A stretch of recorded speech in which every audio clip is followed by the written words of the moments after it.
નમસ્કાર દર્શક મિત્રો, હું શીતલ મહેતા. ન્યૂઝ ઓફ કચ્છમાં આપનું સ્વાગત છે. જોઈએ આજના સમાચાર. કેન્દ્ર સરકારે ઘરેલું ગેસ સિલિન્ડર 60 રૂપિયા મોંઘો કર્યો છે.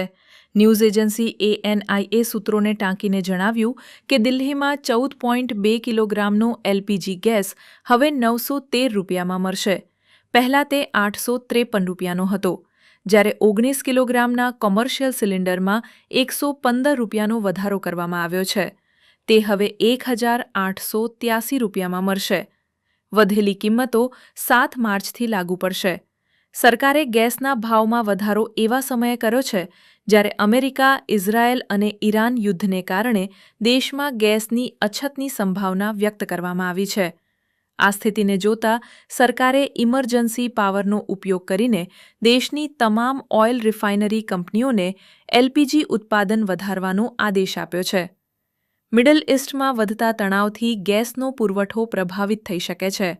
આ જ ખતરાને ધ્યાનમાં રાખીને સરકારે આ આદેશ જારી કર્યો. તેમાં કહેવામાં આવ્યું છે કે હવે રિફાઇનરીઓ પ્રોપેન અને બ્યુટેનનો ઉપયોગ ફક્ત રાંધણ ગેસ બનાવવા માટે કરશે.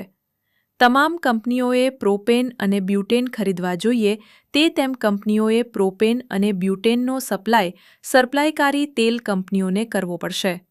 સરકારી તેલ કંપનીઓમાં Indian oil IOC, Hindustan petroleum HPCL અને ભારત પેટ્રોલિયમ BPCL નો સમાવેશ થાય છે.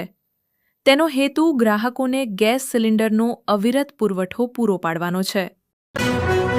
દર્શક મિત્રો, આ હતા આજના સમાચાર. આવતીકાલે ફરી મળીશું. ત્યાં સુધી મને રજા આપશો. નમસ્કાર.